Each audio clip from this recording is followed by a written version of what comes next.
What is up, guys? Yesterday Capcom showed off Street Fighter 6 for the first time with a trailer during a PlayStation event. I already did a video. You can check it out in the corner reacting to that event if you want to see my first reactions to the gameplay. And with that trailer, they also made a huge info dump. Basically, they did another trailer with like a live commentary in game with Vicious and Aru. I also watched in that video. And on top of that, they made this completely new website I'm on right here in the background, and they made a blog post with a PlayStation. So there's this huge info dump, and on top of that, they also got a shit ton leaked. I will say I'm not gonna talk too much about the leaks. I might do in the future, but for now I want to stay with what Capcom actually announced, because I feel like it's a bit sad about the leaks. But if you're interested, and you probably already have seen it, but there is footage media out there showing off the full roster of Street Fighter 6, which, you know, might maybe take a bit of fun out of, like, you know, the announcements. So you can avoid it if you want to, but it's all over the internet. Anyway, this video is gonna be like a collection of all this info dump, and I'm gonna talk about like the gameplay, because they actually talk a lot about how they want this game to play on their website, and you can actually get a really good idea of how Street Fighter 6 is gonna play. Some of it is kind of hidden in the details of their website, but you can definitely like source a lot of stuff out of it. So this is what this video is gonna be about. We're gonna talk about all the gameplay mechanics and all the small things they have on their website. One of the things we aren't going to talk about is the combo system, because they haven't really said anything about the combo system. So sadly, we can't really talk about that. But there's still a lot of stuff on their website. And if you haven't been on their website, this website is very cool, but kind of unintuitive. And basically, they've split it up to three things in this website. They have the Fighting Ground, they have, what do they call, Battle Hub, and the World Tour.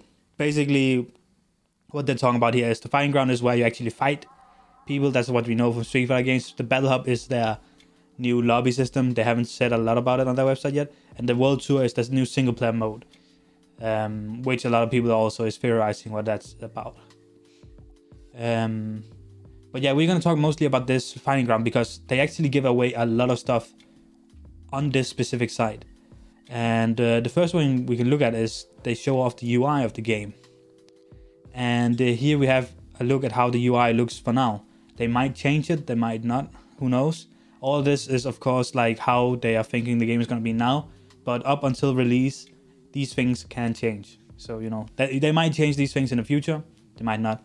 The interesting part about this system, and we're going to deep dive into it, these bars up here is the drive system, which is basically the new V-trigger system, I guess you can say, but it's more universal.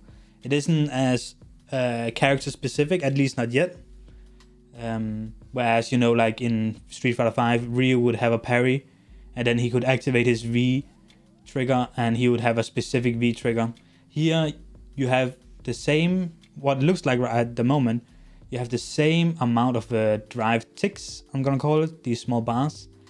Both characters has 6 of them, and they both can give you the same kind of moves. What those moves are, we're gonna get into in a moment. And the other thing that's kind of interesting about this UI is here in the bottom, here's the super.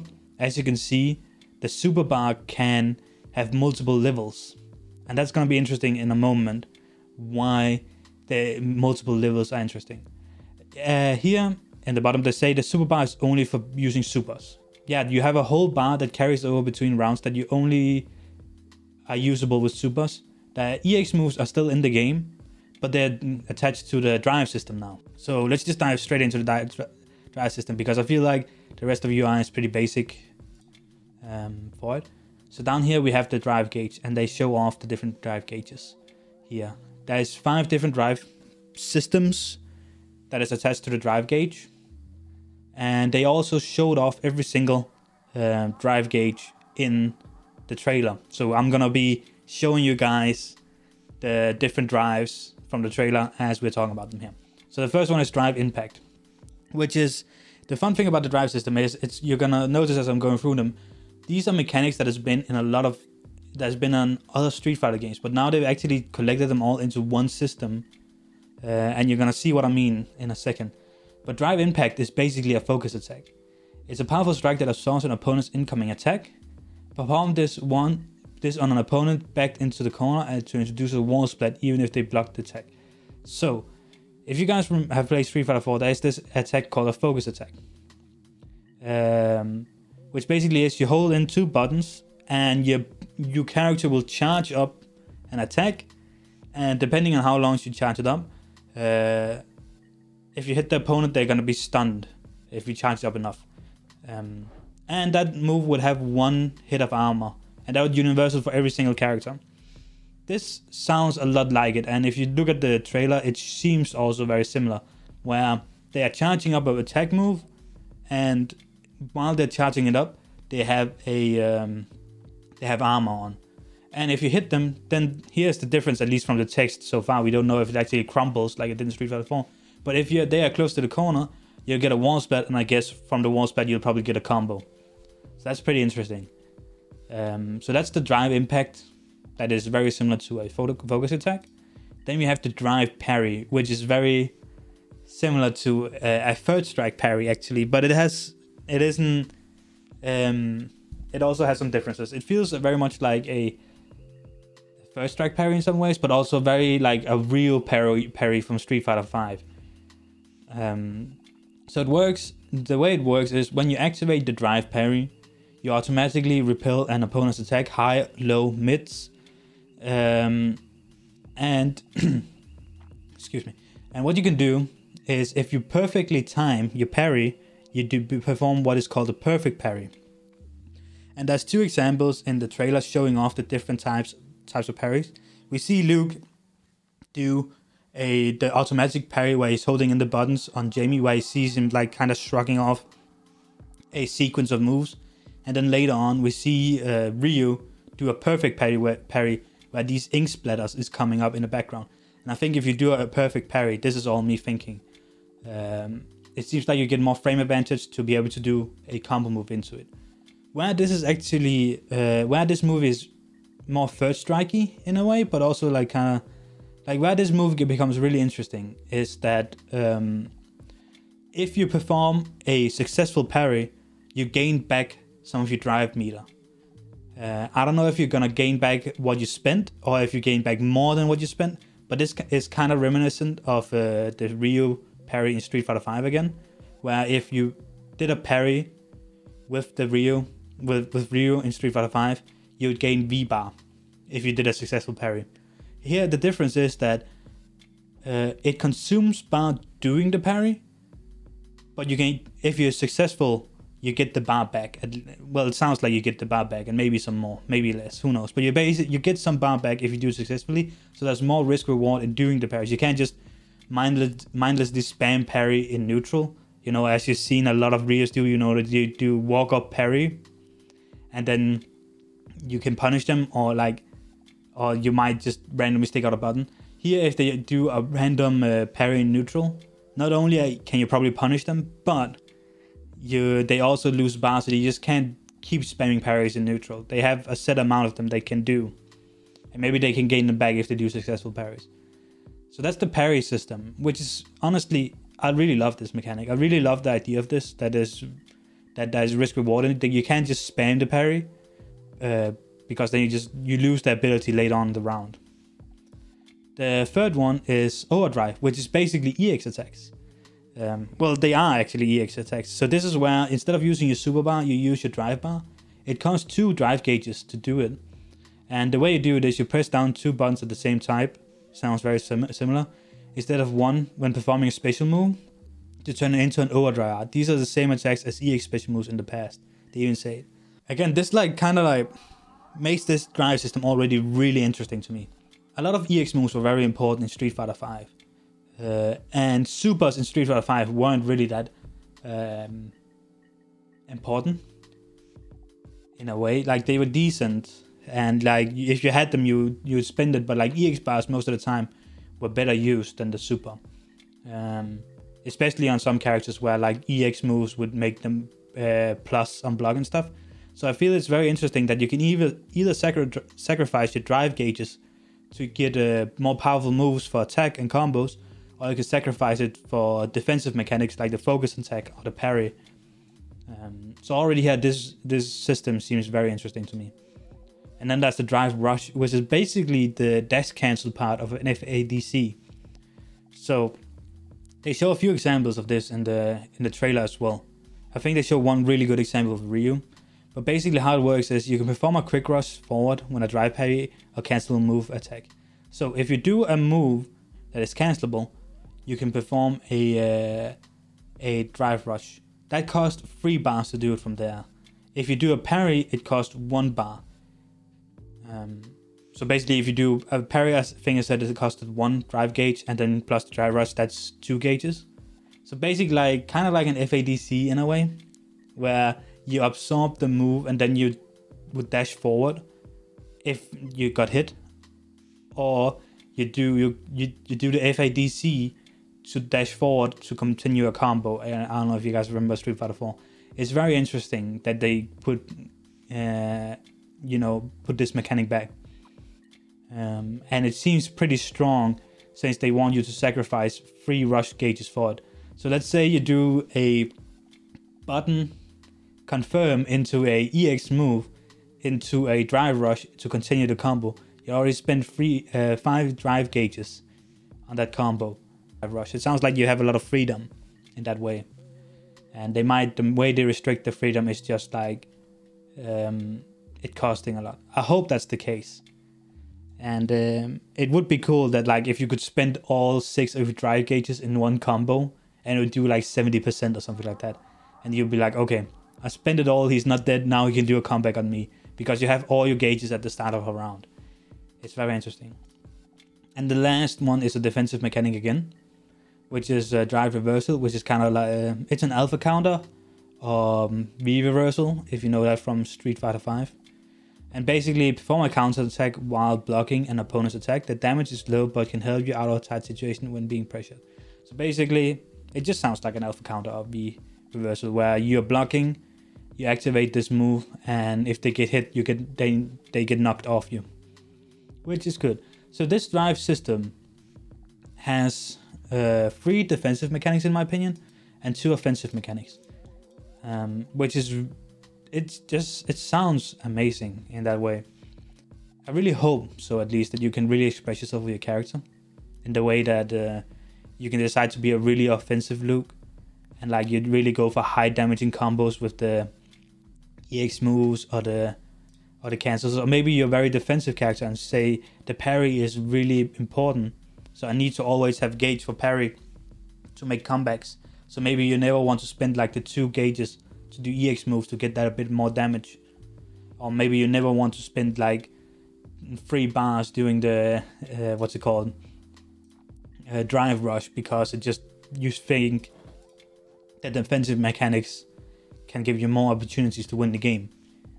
So like this system, at least when you're hearing about it and when you're seeing it, seems like it gives you a lot of freedom to express yourself, and you have a lot of ways of thinking about it, and how you want to spend your drive ticks. So that's really cool. The next thing I want to talk about is the control types, and I don't really want to get too into control types. I feel like the FGC is talking too much about it. I think the control types are good, because I don't like, people keep bringing up the example with Gal from the 3DS where you could tap a button to do a sonic boom. I don't think that's gonna be the case. Maybe it's gonna be the case, but like I have faith in Capcom, they're gonna balance it in some way. But I think the reason I think this system is good is because people that just want to play the story mode, that don't really want to learn these insane combos, or don't really want to have to buy a K-stick to enjoy the classic mode, because like I don't really enjoy playing Street Fighter on a controller because of like, it's a 6-button layout. But with the modern controller type, it seems much more comfortable playing the game on your couch with a controller. And I think that's what they're aiming for. It's going to be more comfortable for people that don't really want to play online and ranked. And even if they do, maybe they'll figure out, oh shit, I actually need these other moves, so I need to switch over to the other control type. It's not a big deal for me. But the reason I want to highlight it is because I talked about the super bar earlier and how it had levels, level 1, 0, 1, 2, and 3. The reason that's important is because they show here in the modern part that a character has 3 different supers. So this is Ryu, and it shows it like he has 3 different super arts. He has the Shinku Hadouken, the Shin Hashugeki, my bad, and Shin Shuriken. And what I think, this is a theory I have, this is not confirmed, this is something I think. I think the supers is gonna have different levels. It might be that, because if you look in the trailer, they show multiple different super animations. They show like what I like to call the classic third strike super, where the character has like, you know, it doesn't do a whole cinematic, it just shows the character doing a set of moves, maybe with some effect behind it, but like it's still like how you see the game normally. And I think that's gonna be level 1 supers. And then you also have like the big cinematic super, which they also showed in the trailer, which I think is gonna be level 3 supers. And who knows, maybe it's gonna be, there's also gonna be a level 2 super, but there can also be like, it's gonna be 2 level 1 supers and then a level 3 super. But that's a theory I have, that they're gonna do it like that. And that brings back more theory of how you wanna play. Do you want to secure rounds and secure early damage by using level 1 supers? Or do you wanna save your bar to get level 3 supers, which maybe takes a whole round to get a level 3, so you might have to sacrifice a round to be able to get a level 3 super to make sure you win the next round. So again, interesting theories and interesting thought process that makes the meter more... Street Fighter, I feel like, always tries to make it so that the meter counts, that you always have to think about meter management, but sometimes it just feels like it falls short. Like at the end of Street Fighter 5, it very much felt like that 2-bar V triggers were just better than 3-bar V triggers, because they didn't know how to balance the 3-bar V triggers. So it was just, so they made 2-bar V triggers too good, in my opinion. And in them making them too good meant that they got V triggers more often. They could get 2 or 3 V triggers a round, where a 3-bar V trigger you would only be able to do once per round. So it ended up being a math question where, do you want to do 1 V trigger, or do you want to do 3 per round? And obviously the answer would be always 2. So like the whole idea of how the V trigger system made for unique thinking and stuff kind of fell flat in that. Where this seems like both with the supers and with the drive gauges, they have more freedom and it isn't as unique per character. Of course, they're gonna have different animations and stuff, but it's the same mechanic. And I hope that's actually that's better, because I think it might be easier to balance. Of course, they have to balance like frame data and stuff and like the animations and things, but they don't have to think about Urian Aegis Reflector versus Cammy's V-Trigger 1 Cannon Drill Dive Kick. It's a bit more like, okay, Cammy's focus attack versus Urian's focus attack. Well, how is the frame data different? Do they need to be a bit better on one of them? Do they need to be a bit worse? So it makes characters still unique, but makes them unique in that where I feel like it counts more in like the buttons and the frame data and stuff. And that's kind of it. They don't really show a lot on the classic control type. And I feel like it's also like, that's pretty good. Like that's a lot of information they dumped out about like how the different system mechanics are gonna work. I don't really want to talk too much about how like the moves look and like stopping normals or animations or combo systems, because they haven't really officially showed any of that yet. But I feel like this is a lot of information to take in to start with. Let me know what you guys think. Are you excited? Do you think this drive system and you think this new super bar is gonna be good for the game? Are you excited to try some new mechanics and some new ways for your characters to work? Because of course this is really gonna change how your character work in Street Fighter 6 compared to Street Fighter 5. Who knows? Maybe Akuma has 1,000 Death Fist or whatever that it's called. You know, the classic command grab super. Maybe that's gonna be his level 3 now, and he doesn't have to activate as any form of like V triggers or charge up or something for it. Maybe it's gonna be a level 1. Go crazy, why not? If Akuma comes to the game. And then let me know what you think. Are you excited for the game? Are you more excited for the game after I've talked about these mechanics? Are you less excited for the game? What characters do you want to see? Some people, we already been talking a bit about it on the other videos, but I'm always excited to hear what characters you guys want to see. I don't really have any set list of characters I want to see, because with every new Street Fighter they change up the mechanics so much that I don't really it's hard for me to be excited about it, because the way I think a character plays is gonna be completely different from how they actually play in a new Street Fighter. So I'd rather actually play newer characters. But yeah, that's it. That's all. Remember to like, subscribe, and yeah, I will be streaming again soon. Just need to find a bit more time, and I will get back to doing more Gazika Drive stuff. I just really wanted to talk about Street Fighter 6 because everybody enjoys and gets excited when a new Street Fighter launches. Have a nice day. Bye.